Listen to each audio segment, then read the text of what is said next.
मेरा नाम सूरज सिंह है और पेशे में मैं एक डॉक्टर हूं। मेरी उम्र 75 साल है। रिटायरमेंट के बाद मैं एक छोटी सी डिस्पेंसरी चलाता हूं। मेरी 3 लड़कियां हैं, जिनमें से एक की शादी हो चुकी है और 2 कुंवारी घर बैठे हैं। घर में बूढ़े माँ बाप भी हैं। इन सब का खर्चा आज भी मुझे उठाना पड़ता है, क्योंकि दूसरा कोई कमाने वाला हमारे घर में नहीं है। मेरे जैसे लोग इस पैसे को खुद की कमाई के लिए नहीं, दूसरों की भलाई के लिए करते हैं। नौकरी के जिंदगी में मैंने कुछ ज्यादा कमाई नहीं की थी, इसलिए आज भी मुझे काम करना पड़ता है। फिर भी मुझे खुशी है, क्योंकि जिंदगी में मैंने कभी कोई गलत काम नहीं किया है। शायद आज के दौर में मेरे जैसे लोगों की जरूरत कम है। बूढ़ा हो जाने के बाद आजकल मेरे पास बहुत कम ही मरीज आया करते हैं। जैसे तैसे करके गुजर बसर हो जाता है। हर सुबह मैं बहुत जल्दी डिस्पेंसरी खोल देता हूँ और देर रात तक वहीं बैठा रहता हूँ कि शायद थोड़ा ज्यादा कमाई हो जाए। पर वो कहते हैं ना, किस्मत से ज्यादा आपको कुछ भी नहीं मिलता। कहानी उस दिन की है जिस दिन मैं बहुत परेशान था।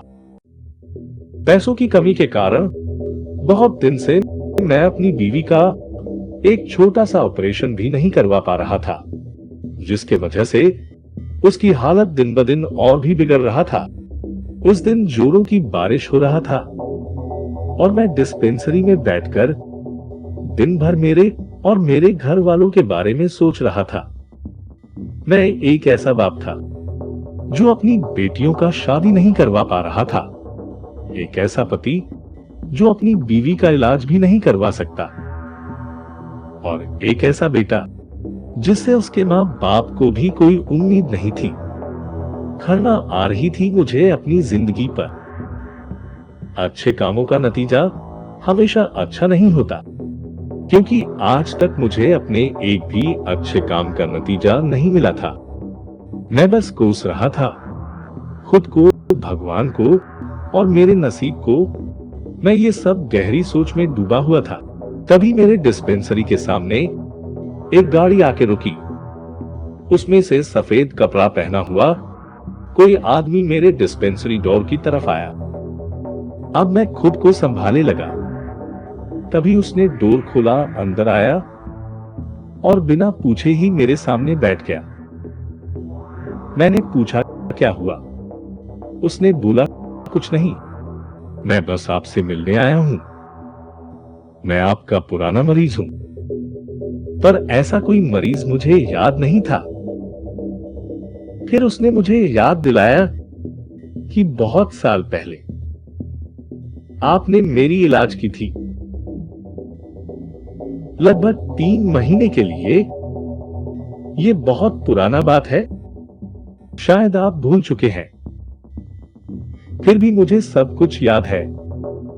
मैं बहुत गरीब था, इसलिए तब मैं आपको पैसा नहीं दे पाया था और आपने भी मुझे माफ कर दिया था। आप ही हैं जिसके वजह से आज मैं यहाँ बैठा हूँ और आपसे बात कर पा रहा हूँ। एक सच्ची बात बताऊं तो आप जैसे इंसानों की अच्छाइयों के कारण ही आज ये दुनिया टिकी हुई है। वह बस ये सब बातें बोलता जा रहा था और मैं उसके मुंह को देखकर उसे पहचानने की कोशिश कर रहा था। उसने फिर से शुरू किया कि अगर आपको बुरा ना लगे तो मैं आपसे एक बात कहूं। तो मैं बोला, हाँ। उसने बोला, मैं अपना वह पुराना कर्जा वापस करने आया हूं। और झट से अपने बैग से पैसों का एक थैला निकाल के मेरे टेबल के ऊपर रख दिया। मैंने मना किया, बोला कि आप आए, मुझे बहुत अच्छा लगा, पर आप ये पैसे आपके पास रखो। उसने बोला, डॉक्टर, तब मेरी हालत खराब थी, इसलिए मैं पैसा नहीं दे पाया था, पर आज मैं बहुत अच्छे हालातों में हूं और मैं आपकी मदद ही करने आया हूं, इसलिए आप एक पैसा रख लो। पर मैं उसके पैसे बिल्कुल भी नहीं चाहता था। मैंने उस थैले को उसके हाथ में थमाया और उसका धन्यवाद किया और उसे बाहर तक छोड़ने गया। सच में आज मुझे बहुत अच्छा लग रहा था, क्योंकि आज कोई मुझे तहे दिल से शुक्रिया कह रहा था। इतना ही मेरे लिए काफी था। वो जाने के बाद मैं अपने डिस्पेंसरी में वापस आ गया और अपने चेयर पर बैठ गया और देखा कि वह थैला अभी तक वहीं पर पड़ा हुआ था। मैं जल्दी से उसे उठाया और बाहर की तरफ भागने लगा और बाहर जाकर देखा, तब तक वह आदमी वहां से जा चुका था। मुझे बहुत बुरा लगा। मैं सोचा कि मैं तो उसके हाथ में यह थैला पकड़ा चुका था, फिर ये वापस मेरी टेबल पर कैसे आ गया? पर मैं कुछ भी नहीं कर पाया, क्योंकि वह आदमी और उसके गाड़ी दोनों ही मुझे नजर नहीं आ रही थी। तो मैं चुप होकर वापस अपने डिस्पेंसरी में आकर चेयर पर बैठ गया और उस थैले को खोलकर देखने लगा। वह थैला 500 के नोटों से भरी हुई थी और गिरने पर पता चला वह 1 लाख रुपए थे। मैं हैरानी में पड़ गया और सोचने लगा, सच में कब इस आदमी का मैंने इलाज किया? पर मुझे अब भी याद नहीं आ रहा था। फिर मैं थैले में रखे पैसे को दोबारा चेक करने लगा, कहीं मेरे साथ मजाक तो नहीं कर रहा। एक एक करके सारे नोट चेक किए, पर सारे के सारे असली थे। अब परेशानी और भी बढ़ने लगी। मैं ऐसे ही देर रात तक सोचता रहा,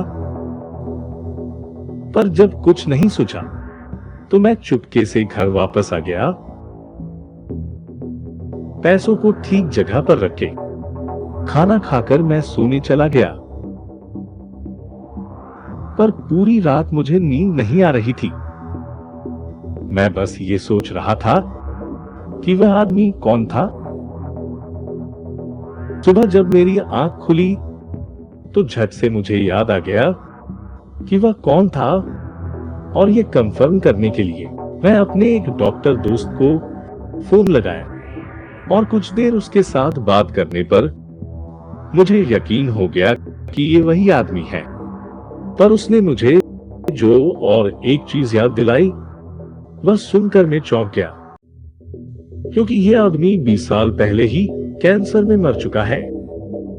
यह सुनने के बाद मेरा दिमाग चकराने लगा।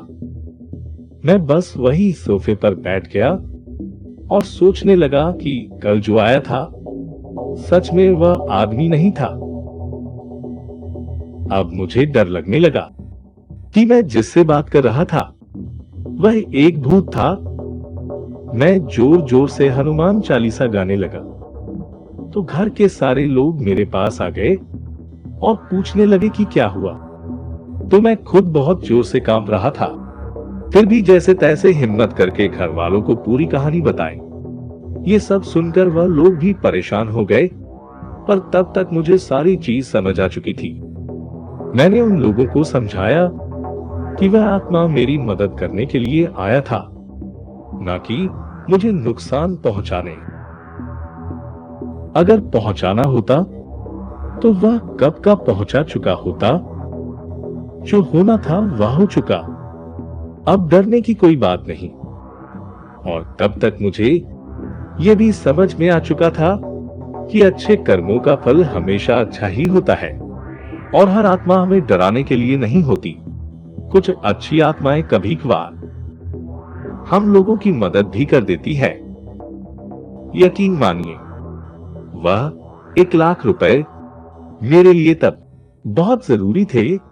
किसी की जान बचाने के लिए मैंने कभी कोई गलत काम नहीं किया था और शायद इसीलिए उस आत्मा ने मेरी भी मदद की।